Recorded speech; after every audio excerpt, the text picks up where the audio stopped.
श्रीमन नारायण नारायण नारायण, श्रीमन नारायण नारायण श्रीमन नारायण जगमुदारायण, श्रीमन नारायण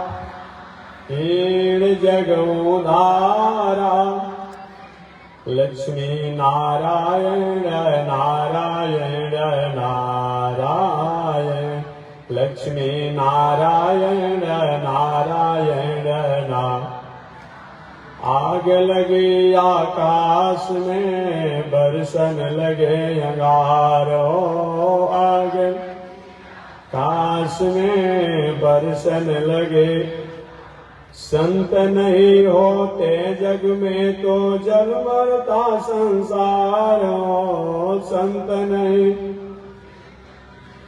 जल मरता श्रीमन नारायण नारायण नारायण, श्रीमन नारायण नारायण नारायण, लक्ष्मी नारायण नारायण नारायण, लक्ष्मी नारायण नारायण नारायण, तनी देखी रघुनाथ जी हमारे ओरिया, तनी देखी रघुनाथ जी हमारे, तनी ताकी रघुनाथ जी हमारे ओरिया, तनी ताकी रघुनाथ जी बगसर में आके रहुआ तड़का के मरनी, बगसर में आके रहुआ तड़का के मर, गौतम नारी अहिल्या के तरनी, गौतम नारी अहिल्या के कर, तन देखी रघुनाथ जी हमारी ओरिया, तनी देखी रघुनाथ जी हमारी ओरिया, तनी ताकी रघुनाथ जी हमारी ओरिया, तनी ताकी रघु। श्री लक्ष्मी नारायण भगवान की, भाष्यकार भगवान श्री रामानुजाचार्य स्वामी जी महाराज की, विश्ववंद जगदाचार्य श्री तिदंडी स्वामी जी महाराज की। हरि ओम। शांति शांति शांति। नारायण बाबू, तो आप लोग लाइन से जो खड़े हो गए उनको पीछे के लिए परेशानी हो रही है ना, बैठ जाइए, अनुकूलता दे, कभी कभी बीच में खड़ा होकर निर्देश कर दीजिए, बीच में खड़ा मत होइए, आप लोगों को परेशानी हो रही है। तो किनारे से जो खड़े हैं लोग ठीक है, किनारे से खड़े रहें, व्यवस्थापक लोग केवल सीधी दे रहा है। देखिए नारायण, तो बीच में कोई खड़ा मत होइए, जो जहाँ है बैठ जाइए, कभी के बीच में खड़ा होकर के निर्देश देकर बैठ जाए, कोई खड़ा मत रहो, लोग पीछे के लोग परेशानी हो रही है। किनारे व्यवस्थापक लोग खड़े रहे, बाकी और अनुकूलता देकर के बैठ जाएंगे, बैठ जाइए सब लोग, व्यवस्थापक भी बैठ जाइए, जहाँ कहाँ कभी भी खड़ा होकर बता दीजिए, क्या किनारे जो है वो खड़े रहेंगे, किनारे जो खड़े हैं। अनंताचार्य कृपया वेदांत द्वय पारगम, रामकृष्णामृषद्भक्तं विश्वक्सेन मुनिं भजे, काषायं यज्ञसूत्रं शुचिवपुषि तथा चोर्ध्वपुण्ड्रं सवाले, यस्यास्ते दक्षहस्ते कलिकुमतिगिरीन्द्रेन्द्रवज्रं त्रिदण्डं, संसाराग्नि प्रशान्त्यै मृतजलममलं दारुपात्रं पवित्रं, श्रीविश्वक्सेन सूरेः पदकमलयुगं श्रेयसे संश्रयामि। लक्ष्मीनाथ समारंभा नाथयामुनिमध्यमा, अस्मदाचार्य पर्यन्ता वन्दे गुरो परम्परा। नारायणाय देवाय विद्महे वासुदेवाय धीमहि तन्नो विष्णु प्रचोदयात्।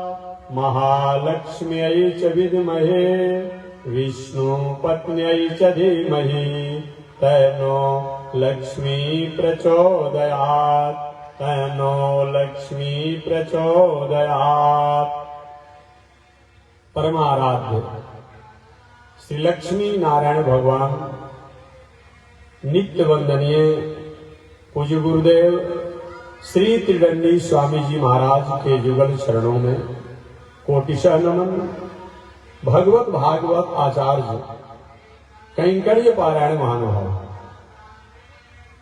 काशी की पावन भूमि से चलकर आए हुए श्री लक्ष्मी नृसिंह मंदिर ज्वराज स्वामी जगत गुरु रामानुजाचार्य मुक्तिनाथ जी द्वारा आप कथा श्रवण कर रहे थे। उनसे पहले कौन थे? उनसे पहले हरिद्वार की पावन भूमि से चलकर आए हुए श्री माया मधुसूदन पीठाधीश्वर जगत गुरु रामानुजाचार्य स्वामी वैकुंठनाथ जी द्वारा कथा आप श्रवण कर रहे थे। उनसे पहले जगदीशपुर की पावन भूमि से चलकर आए हुए श्री आनंद बिहारी शास्त्री जी द्वारा भी कथा श्रवण कर रहे थे। इस पावन आयोजन को मंगल करने के लिए, मंगलानुशासन प्राप्त करने के लिए पांडेपुर के पावन भूमि से चलकर आए हुए जगत गुरु रामानुजाचार्य स्वामी उदो प्रपन्नाचार्य जी महाराज हैं। टणवा के महंत स्वामी श्याम नारायण जी, धंडिया श्री श्रीकांत स्वामी जी, कछवा के महंत श्री बच्चन जी, सभी लोग हैं। तो चलिए इसी पावन कड़ी में मैं आज से दो चार शब्दों को निवेदन करूंगा। मानव जीवन में संस्कार, संस्कृति, धर्म और कथा ही हमारी जीवन का पूंजी है। इस संसार की पूंजी तो होना ही चाहिए, इसको भी हम नकार नहीं सकते हैं। संसार में जो भी पूंजी है, घर हो, द्वार हो, दलान हो, मकान हो, परिवार हो, समाज हो, ये भी पूंजी होनी चाहिए। स्वाभिमान करने वाला है, उसका नाम है संस्कृति, उसका नाम है धर्म, उसका नाम है संस्कार, उसका नाम है कथा। ये दुनिया में जो हमारे पास पूंजी है, संपत्ति है, यह तभी श्रृंगार और शोभा को प्राप्त करती है जब हमारे जीवन में संस्कार, संस्कृति, धर्म और कथा सत्संग रहता है। अन्यथा हमारे पास साधन तो रहते हैं, संसाधन रहते हैं, सुविधाएं भी रहती है, जीवन में शांति, समन्वय और संतोष नहीं रहता। इसलिए जीवन में इसकी आवश्यकता है। कहीं शरीर का खुराक भोजन है, तो कहीं आत्मा का खुराक सत्संग और धर्म है। शरीर के खुराकों के लिए, शरीर को स्वस्थ करने के लिए तो हम टॉनिक, विटामिन इत्यादि का उपयोग करते ही हैं, परंतु हमारा आत्मा, हमारा बुद्धि, हमारा मन, हमारा चित्त, हमारा व्यवहार, हमारा संग, हमारा उठन, हमारा बैठन, ये भी कभी कभी कमजोर हो जाता है, बीमार हो जाता है। इसके लिए हम किसी औषधि की चाह में नहीं रहते हैं, इसको हम ढूंढना नहीं चाहते हैं। कारण क्या होता है? एक दिन हमारी मन, बुद्धि, चित्त, आत्मा कमजोर हो जाती है। आप प्रश्न करेंगे हमसे, महात्मा जी आप जैसे संत और आत्मा को रोग की बात करेंगे, ये कैसा लगेगा? मैं निवेदन करना चाहूंगा, आपने भी गीता पढ़ा है, मैंने भी गीता पढ़ा है, आपने भी उपनिषद पढ़ा होगा, मैं भी कुछ पढ़ा लिखा हूं, आप ही वेद के वाक्यों को जानते, दो चार शब्द मैं भी सुना हूं। आत्मा वस्तु न काटा जाता है, न जलाया जाता है, न भिगोया जाता है, न उसको तकलीफ दिया जा सकता है, परंतु जिस शरीर के साथ वो रहता है उस शरीर की अनुभूति और अनुभव से इस आत्मा को भी माना जाता है। इसी लिहाजे मैंने कहा, देखो बाबू रिटर्निंग आवाज आ रहा, उधर से बात ठीक करो, मैं उधर से इस माइक आता हूँ, सब ठीक करिएगा। देखिए, इसीलिए मैंने निवेदन किया कि आत्मा का खुराक सत्संग है, आत्मा का खुराक धर्म है, आत्मा का खुराक संस्कृति है, संस्कार है, मानवता है, नैतिकता है, मौलिकता है। ये अगर आत्मा में न रहे तो इस शरीर के रहने के बाद भी इस शरीर का अस्तित्व नहीं रहता है। अतः जीवन में सत्संग और सत्कर्म होना ही चाहिए। सत्संग और सत्कर्म एक ऐसा है जिसके द्वारा हम यहां पर वहां पर दोनों जगह संवर्धित और संरक्षित होते हैं। श्रीमद् भागवत महापुराण के 11वें स्कंद के माध्यम से मैं निवेदन करूंगा। भगवान श्री कृष्ण 125 वर्ष की आयु को व्यतीत करके अपने लोक में जाने की तैयारी में थे, जो भगवान श्री कृष्ण के लोक का नाम है गोलोक धाम। यहां तो ब्रज, वृंदावन, मथुरा, द्वारिका है ही, इसको भी नकारा नहीं जाएगा। लेकिन भगवान का वास्तविक लोक जो है, यदि गत्वा न निवर्तन्ते तद्धामम परमम मम। जैसे अभी आप यहां पर हैं, अभी तो आपका स्थान, कोई पूछे कहां आप हैं, बिहारी मत में कहां आप हैं, आप कहेंगे कि हम जग में हैं, अमुक स्थान पर हैं, आप कहेंगे, यह भी आपका स्थान हो गया। 1 घंटा के बाद कहीं आप रहेंगे, अरे भाई कहाँ हैं, अमुक जगह पर है। आप कहाँ हैं, अमुक स्थान पर हैं। ये भी स्थान है, लेकिन मूल स्थान कहाँ मानते हैं, जहां आपका घर है। ठीक वही बात है, भगवान परमात्मा ईश्वर जब इस संसार में आते हैं तो चाहे वह मथुरा हो, चाहे ब्रज हो, चाहे गोकुल हो, चाहे वृंदावन हो, चाहे द्वारिका हो, तो भगवान का धाम है ही, इसको नकारा नहीं जाएगा। परंतु भगवान का मुख्य धाम कहाँ है? यदि गत्वा न निवर्तन्ते तद्धामं परमं मम। यदि गत्वा न निवर्तन्ते तद्धामं परमं मम। हे भगवान सम कहेंगे, यदि गत्वा न निवर्तन्ते, जहां जाने के बाद इस प्राणियों को, संसार के प्राणियों को लौट करके आने की कोई गुंजाइश नहीं होती है, कोई नौबत नहीं आता है, कोई स्थिति नहीं बनती है, वही भगवान का तद्धामम परमम मम। भगवान कहते हैं, यदि गत्वा न निवर्तन्ते तद्धामम परमम मम। यदि गत्वा न निवर्तन्ते, जहां जाने के बाद पुनः लौट करके नहीं आना पड़ता है, तद्धामम परमम मम। भगवान कहते हैं, वही मेरा निज धाम है। ऐसे भगवान का धाम है। भगवान 125 वर्ष की आयु को व्यतीत करके अपने गोलोक धाम जाने की तैयारी में थे। अचानक उद्धव जी महाराज का आगमन हुआ।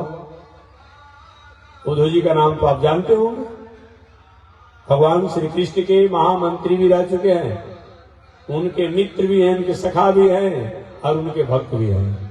ऐसा कभी कभी होता है, जो मित्र होता है वो भक्त नहीं बनना चाहता है, और जो भक्त होता है अपने को मित्र नहीं बनना चाहता है। और कोई मित्र भक्त हो तो कहीं उसका मैनेजमेंट करने वाला प्रबंधक नहीं बनना चाहता है, जल्दी हमारा स्टेटस कमजोर हो जाएगा। परंतु होता क्या है, यहाँ पर उद्धव जी एक ऐसे उच्च कोटि के भगवान श्री कृष्ण के महामंत्री हैं, उनसे श्रेष्ठ महामंत्री बहुत कम ही सुना जाता होगा। उद्धव जी के बारे में जब भागवत में निवेदन किया गया तो उद्धव बुद्धि सप्तमा, श्रीमद् भागवत महापुराण में कहा गया, उद्धव बुद्धि सप्तमा, बुद्धिमानों में श्रेष्ठ है। बुद्धिमान किसे कहा जाता है? देश काल पात्र के अनुसार अपने विवेक, अपने बुद्धि का जो प्रयोग करता हो उसी को बुद्धिमान कहा जाता है।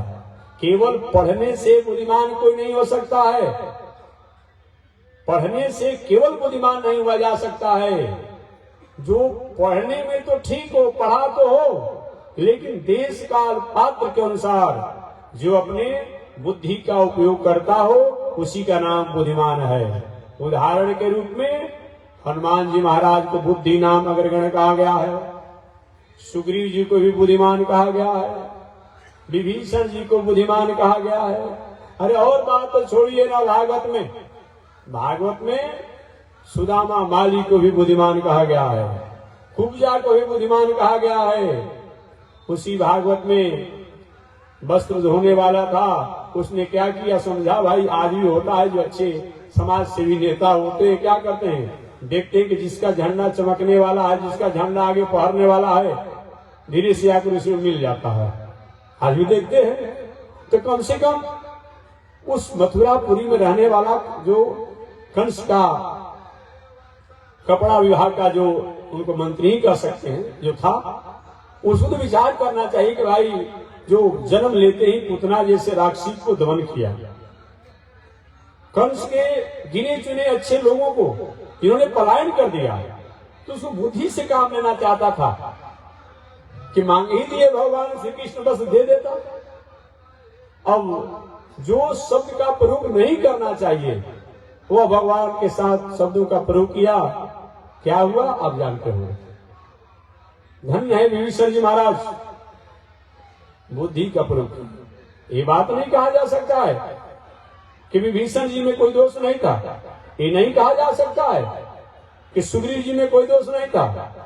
दोष था, लेकिन देश काल पात्र के अनुसार उन्हें बुद्धि का प्रयोग किया, ऐसे को ही बुद्धिमान कहा जाता है। बुद्धि सत्यम, ऐसे उद्धव जी हैं। नहीं तो रामायण की कथा आप पढ़े होंगे, सुने होंगे, जिसमें वानर राज बाली ने भगवान श्री राम से पूछा के ही कारण नाथ मोहि मारा, हे नाथ किस कारण से हमको आपने मारा। बाली बैरी सुग्रीव प्यारा, ये बाली आपका बैरी कैसे हो गया और सुग्रीव आपका प्रेमी कैसे हो गया। भगवान ने एक दफा सुनाया। अंदर बाली जो भाई की पत्नी, भगिनी, बेटी, बहन, फुआ, मौसी, या ऐसी जो अपने पत्नी की अलावा दुनिया की नारियों को चंचल स्वभाव से देखता है, भ्रमित विचार से देखता है, वो व्यक्ति दंड का अधिकारी हो गया। देखिए पहले के लोग कहते थे, तो इस साधु महात्माओं का अपना ये किताब की बात है। अभी हमारा ही धर्म वैदिक परंपरा का तो आज सरकार ने लागू कर दिया, ये हमारा विषय नहीं है। अभी आपने कुछ दिन पहले सुना ना, सुना कि नहीं सुना आपने? सुना आपने, पढ़ा आपने।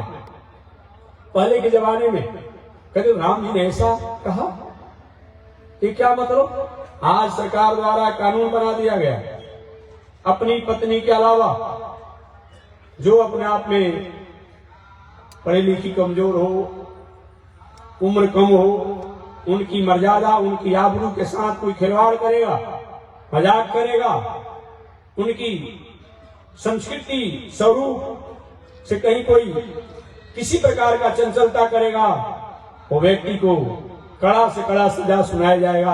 आपने कानूनी प्रक्रिया को कुछ दिन पहले जाना सुना, इसी दफा को भगवान ने बताया था। एक दुनिया में आज जो भी आपके पास कानून है वो कहीं अलग है। सब तो वेद शास्त्र इतिहास पुराण के कुछ न कुछ आर्टिकल को लेकर के ही बनाया गया है। और क्या है जो उस समय भगवान श्री राम ने कहा था। वानर राज बाली जब पूछा कि ही कारण नाथ वही मारा, बाली बैरी सुग्रीव,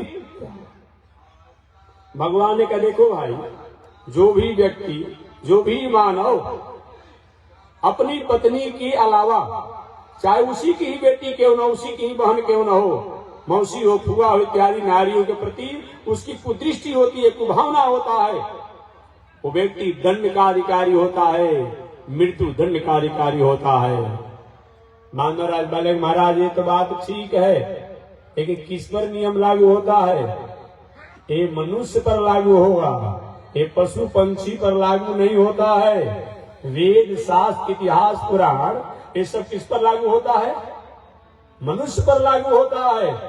ये नहीं कि सुबह सुबह कहा जाए कि कुत्ता हो चाहे सियार हो चाहे गाय हो बैल हो कि तुम लोग सुबह सुबह जग करके और पृथ्वी को प्रणाम करो, ऐसा होगा? असंध्या बंदन करके भोजन करो, ऐसा होगा जी? स्नान करके भोजन करो, ऐसा होगा? नहीं होगा। ये मनुष्य के लिए बनाया गया है। तो उसी ने बांदर राजबाली ने कहा कि महाराज ये तो चलन चातुरी मोर, हम पशुओं का ये चलन चातुरी होता है, ये हमारे पर नियम लागू थोड़े होगा, हमारे पर नियम लागू नहीं होगा। अब पुनः अंत में कहा अगर ऐसा हमारे पर नियम आप लागू करते हैं तो सो कुचाली जो हमारे में दोष देख रहे हैं वही तो सुग्रीव में भी है, उसको क्यों आपने छोड़ दिया? सुग्रीव ने आपके पास दफा लगाया कि हमारी पत्नी रूमा को, सुग्रीव की पत्नी का नाम था रूमा, गलती होगा तो ठीक कर लीजिए कि सीता को, सुग्रीव की पत्नी का नाम था रूमा। उस रूमा को, सुग्रीव की पत्नी रूमा जो थी उसको बांदरराज बाली पर आरोप लगाया गया था। तो बांदरराज बाली ने कहा कि मेरी पत्नी जो तारा थी इसको भी तो मेरी अनुपस्थिति में सुग्रीव ने अपनाया था, उन पर ऐसा दफा क्यों नहीं होगा? अंत में भगवान ने कहा भैया देखो तर्क द्वारा शास्त्र, संत, ईश्वर और पंथ का निर्णय नहीं किया जाएगा। शास्त्र द्वारा निर्णय नहीं किया जाएगा, तर्क द्वारा इसको उसकी एक जो सुक्तियां होती है उसके द्वारा निर्णय किया जाएगा। मैं देखो तर्क की बात नहीं कहना, तुम क्या चाहते हो कि प्रभु मैं कहना ही चाहता हूं कि हम जिस दफा में हमें आप लगाना चाहते हैं, जहां से जोड़ना चाहते हैं वो दफा हमारे पर लागू नहीं होगा। अंत में भगवान ने कहा ठीक हो भाई सुन लिया मैं, लेकिन एक तुम्हारे में दोष है। सुग्रीव ने बुद्धि का प्रयोग किया और सतपथ पर चलने का संकल्प लेकर के अपने पहले के किए हुए कर्मों को पश्चाताप करके और शरणागति किया है, ऐसा तुम्हारे द्वारा नहीं हुआ। यही मानव जीवन का सबसे श्रेष्ठ है। हमारे द्वारा कहीं गलती हो चुकी है, गलती हो गई है, और वो तो लौट करके नहीं आएगा गलती कि हमें गलती किया तो क्या इसके बदलाव किया जाए, लेकिन पश्चाताप करते हुए अफसोस करते हुए अब हमारे जीवन में गलती नहीं होगी ऐसा अगर संकल्प ले लिया जाता है तो वो भी व्यक्ति पुण्यात्मा है। याद रखिएगा, कहीं किसी का खान पान रहन सहन उठन बैठन बोलन चालन, अच्छा ये बताइए कोई व्यक्ति मान ली कि मछली खा लिया है और कि महाराज जी हम तो मछली खा लिया हम क्या करें, तो क्या पेट से बाहर निकलने वाला अवस्था है? ऐसा होगा? नहीं निकलेगा। तो यही है कि जो हो गया कि अब हमारे द्वारा नहीं होगा, ये मन में संकल्प करके और पश्चाताप और प्रायश्चित करते हुए और अच्छे मार्गों पर स्वीकार करना, बस यही है। इसलिए कोई भी व्यक्ति अगर कुछ हो गया, अब ना नसानी अब ना नसई हो, जो बीत गई सो बात गई, तो विचार करते हुए अब तब अपने जीवन को जीना चाहिए। तो साधु के समान वंदनीय है, आदरणीय है, वो पूजनीय है। मैं नहीं कहता हूं, भगवान श्री कृष्ण श्रीमद् भगवत गीता में कहते हैं अर्जुन अपि चेत सुदुराचारो भजते माम अनन्य। हालांकि इसका अर्थ करने वाले कुछ महानुभावों द्वारा थोड़ी सी अपनी स्वभाव के अनुसार अर्थ कर दिया है लोगों ने।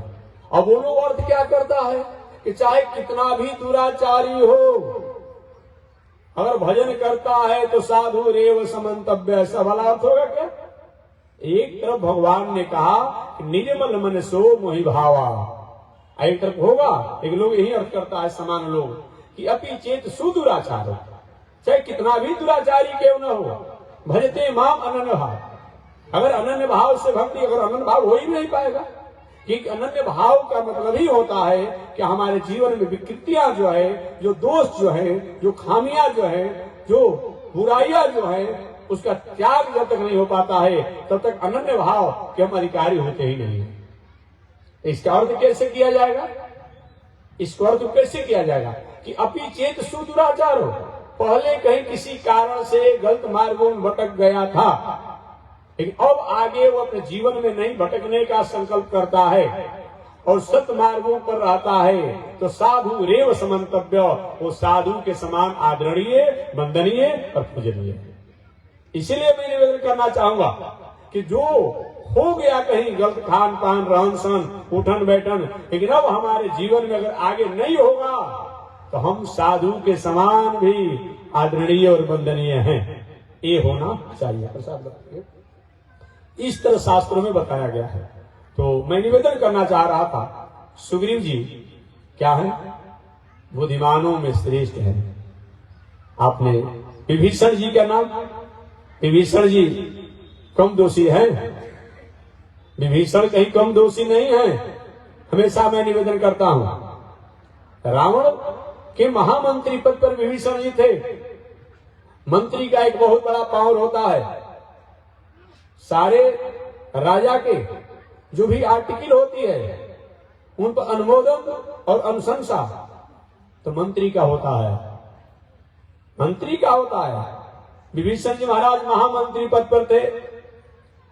हनुमान जी महाराज लंकापुरी में गए थे।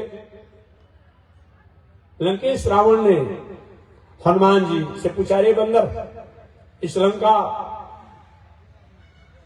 पुरी को आपने क्यों जलाया? अशोक वाटिका को क्यों तोड़ा? और लंकापुरी के वीरों को तहस नहस क्यों किया? हनुमान जी ने सीधी सीधी बात में कहा, महाराज मैंने किसी कुछ किया ही नहीं है। अच्छा, ये कैसे हो गया? क्या को हुआ नहीं? हम अपने स्वरूप, अपने शरीर की रक्षा करना चाहे, इसमें अगर दूसरे का नुकसान पहुंच गया, इसमें मेरा क्या दोष है? सबकर देह परम प्रिय स्वामी। हे लंकेश, यहां स्वामी माने लंकेश। हे लंकेश, सबका शरीर जो होता है अपने लिए प्रिय होता है। मैं अपने रक्षा करने के लिए, बानर भालू राक्षस लोग हमें परेशान कर रहे थे, तो मैं अपने शरीर की रक्षा करने के लिए मैंने कहीं पेड़ को तोड़ करके और कहीं कुछ किया, इससे लोग मर गए, इसमें मेरा कोई दोष नहीं है। उस समय लंकेश रावण ने हनुमान जी के प्राणवध का आदेश दिया। विभीषण जी ने कहा कि कोई भी दूत जो है प्राणवध का अधिकारी नहीं होता है। दंड दिया जा सकता है, लेकिन प्राणवध दूत का नहीं होना चाहिए। आज भी राजदूत को प्राणवध या मृत्यु दंड का अधिकार नहीं होता है। ऐसा कोई राजा करता है, ऐसा कोई राष्ट्राध्यक्ष आदेश देता है, तो शायद वह राजनीति, कूटनीति, धर्मनीति, समाजनीति को समझने में उदासी कर रहा है। किसी भी राजदूत को प्राणवध का अधिकार नहीं है। उसको दंड दिया जा सकता है, कहीं हाथ काट सकता है, उंगली काटा जा सकता है, कहीं जेल में बंद किया जा सकता है, और कुछ हो सकता है, लेकिन प्राणवध राजदूत का नहीं होता है। बताए विभीषण जी कि हनुमान राजदूत हैं, दूत हैं, इनका प्राणवध नहीं होना चाहिए। तो क्या होना चाहिए? अंग भंग कर पटहूं बंदर, लंकेश रावण ने कहा। तो इस बंदर को अंग भंग कर दो। अंग भंग का मतलब थोड़ा पूंछ काट लिया जाता, नाखून काट लिया जाता, ये अंग भंग हो जाता। लेकिन अंग भंग के मंत्रणा से लंकेश रावण ने कहा कि इस बंदर को अंग भंग करने के तात्पर्य इसके शरीर में कपड़ा लपेट करके, घी लपेट करके और सलाई बार दो। ये तो प्राणवध हो गया। रोआ वाले प्राणी, जिनको शरीर में पूरा रोआ हो, और ऐसे प्राणी के शरीर में कपड़ा लपेट करके, घी तिल डाल करके सलाई बार दिया जाए, ये तो क्या है? ये तो प्राणवध ही हो जाता है। इसलिए लंकेश रावण ने अंग भंग के माध्यम से प्राणवध ही हनुमान जी का करना चाहा। उसमें मंत्री पद पर विभीषण जी थे, लेकिन इसका प्रतिकार नहीं किया, विरोध नहीं किया, लंकेश रावण को रोका नहीं। इसलिए जब विभीषण जी आए लंकापुरी से, सुग्रीव जी ने कहा, बद्धता ऐस वही पाप। अरे पापी, विभीषण यहाँ आ गया, हनुमान को मारने का षड्यंत्र हो रहा था और तुम महामंत्री पद पर था, वहां रोका नहीं। परंतु बुद्धिमान इसीलिए विभीषण जी हैं।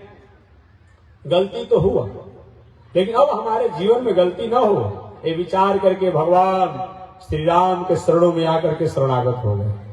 ये बुद्धिमान है। तो बुद्धिमान किसे कहा जाता है, यही व्याख्या में करना था। जो देश काल पात्र के अनुसार राष्ट्र का, समाज का, हमारा, प्राणियों का क्या हित होगा, क्या अहित होगा, क्या अनुकूल रहेगा, क्या प्रतिकूल रहेगा, इस पर विचार करते हुए और अपने बुद्धि का प्रयोग जो करता है, अपने विद्या का जो प्रयोग करता है, वही बुद्धि सत्तम के नामों से जाना जाता है। यही उद्धव जी महाराज है। उद्धव जी का मतलब क्या होता है, एकाक्षरी कोश के अनुसार और उद्धव शब्दों को अर्थ किया जाए तो उद जोड़ धव। एकाक्षरी कोश के अनुसार उद्धव शब्दों को परिभाषित किया जाए, उद जोड़ धव। उत माने होता है परमात्मा, उत माने होता है शीघ्रता से, उत माने होता है तीव्रता से, उत माने होता है उतावला से, उत माने होता है कि यथार्थ, उत माने होता है तत्व, अर्थात जो यथार्थ की तरफ, तत्व की तरफ तेजी से दौड़ रहा हो, उसी का नाम क्या है, उद्धव है। या जो यथार्थ में लीन हो, धौ माने लीन भी होता है, धौ माने लगना भी होता है, धौ माने दौड़ना भी होता है, धौ माने चलना भी होता है, धौ माने पहचानना भी होता है। अर्थात जो यथार्थ को पहचान जाए, तत्व को पहचान जाए, तत्व में लीन हो जाए, तत्व में लग जाए, उसी का नाम क्या है, उद्धव। ऐसे उद्धव जी महाराज भगवान श्री कृष्ण के पास पहुंचे। भगवान श्री कृष्ण को उद्धव जी ने प्रणाम किया। प्रणाम करने के बाद कहा, प्रभु मैंने सुना है आप अपने इस लीला शरीर को, पंचभौतिक शरीर को त्याग कर जाने वाले हैं। भगवान ने कहा, हाँ जाने वाला हूं। कहां जाएंगे? भगवान ने कहा, मैं अपने धाम में जाऊंगा। प्रभु अपने धाम में आप अकेले जाएंगे? हाँ उद्धव मैं अकेले जाऊंगा। उद्धव ऐसा नहीं होगा, ऐसा नहीं चलेगा। बचपन से आपके साथ मैं रहा हूं, आपका भक्त भी हूं, आपका मित्र भी हूं, आपका महामंत्री भी हूं। जब एक साथ उठे बैठे खाए कूदे रहे और अकेले आप चले जाएंगे, मैं भी आपके साथ जाऊंगा। भगवान श्री कृष्ण का उद्धव, ये जीवन में अकेला आना और अकेला जाना होता है। कोई भी व्यक्ति दो गुण नहीं जाता है। कोई व्यक्ति 1 मिनट, आधा मिनट, 1 सेकंड, आधा सेकंड का अंतर हो ही जाएगा। सब कुछ एक तरीका से हो ऐसा नहीं होता है। जन्म भी एक तरीका से नहीं होता है और मृत्यु भी एक तरीका से नहीं होती है। 5 गो 4 गो लड़का जन्म लेंगे, 3 लड़का तो प्रमाण है शास्त्र में। 3 लड़का तो प्रमाण हमारे टणवा में ही अपने आप में है। एक नाम नहीं लूंगा, हाँ टणवा में ही एक साथ 3 बालक जन्म लिए थे, 2 शायद पुत्र और 1 पुत्री। सब में थोड़ा थोड़ा अंतर हो जाता है, अंतर जरूर हो जाता है। इसलिए मैं निवेदन करना चाहता हूं कि जन्म और मृत्यु दोनों जो है इसमें अंतर हो जाता है। चाहे 1 मिनट का ही अंतर हो, 1 सेकंड का ही अंतर क्यों न हो, एक अंतर हो जाता है। भगवान ने कहा, उद्धव अकेले आना और अकेले जाना होता है। उद्धव जी ये सब नहीं चलेगा। मैं आपके साथ रहा हूं और साथ रहूंगा। आपको अपने साथ हमें रखना पड़ेगा, अन्यथा ऐसा नहीं होगा तो मैं आपके देखते देखते अपने जीवन को समाप्त कर दूंगा। भगवान श्री कृष्ण का, उद्धव अगर अपने साथ रहने की आनंद की अनुभूति करा दूंगा तब क्या करोगे? उद्धव जी कहे, मैं आपको छोड़ दूंगा, आपको मैं छोड़ दूंगा। महाराज आपके साथ रहने की अनुभूति कैसे होगी? उद्धव जी ने कहा, उद्धव जो तुमने प्रश्न किया है, इसी प्रश्न को एक समय परमहंस जोगी अवधूत संत श्री दत्तात्रेय जी ने जदू जी महाराज से किया। आगे उद्धव जी ने पूछा, दत्तात्रेय जी कौन है, जदू जी कौन है? महाराज इन दोनों का मिलन कैसे हुआ? एक तो इतनी ऊंचाई पर उच्च कोटि के संत हैं जो कि दुनिया से उनको मतलब ही नहीं है, जिनका नाम है दत्तात्रेय जी एक ऐसे राजकाज में फंसे हुए राजा हैं जिनको समय नहीं मिलता है प्रजा की सेवा करने से कि कोई संत महात्मा क्या पहुंचे। उनका नाम है जदू जी। ये दोनों के मिलन कैसे हुए? परिस्थिति ऐसी होती है, काल ऐसा होता है, संजोग ऐसा होता है। उस संजोग और काल के अनुसार जिसको जहां मिला दे वहां मिलने को लिए तैयार हो जाता है। एक हास्यमय पौराणिक कथा कहकर तब आगे मैं बढ़ जाऊंगा। दशरथ जी महाराज एक बार किताब में पढ़ रहा था, कुछ किताब में, रामचरितमानस में तो नहीं है, वाल्मीकि रामायण में भी नहीं है, लेकिन मैं किताब एक देख रहा था, अलग अलग संत महात्माओं का अलग अलग टीका देख रहा था। उसमें मैंने देखा कि दशरथ महाराज के विवाह के बारे में लिखा था कि दशरथ महाराज के विवाह तो हम जानते हैं कि कौशल्या जी के साथ हुआ है, ये तो हम जानते हैं, आप लोग भी जानते हैं।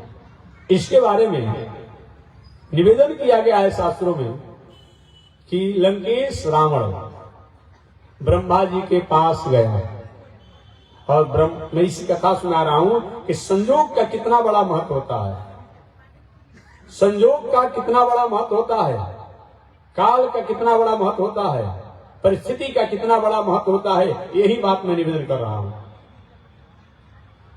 लंकेश रावण ब्रह्मा जी के पास गए और ब्रह्मा जी के पास जाए, बाबा मेरे भविष्य भाग के बारे में बताइए, मेरी हस्तरेखा को बताइए।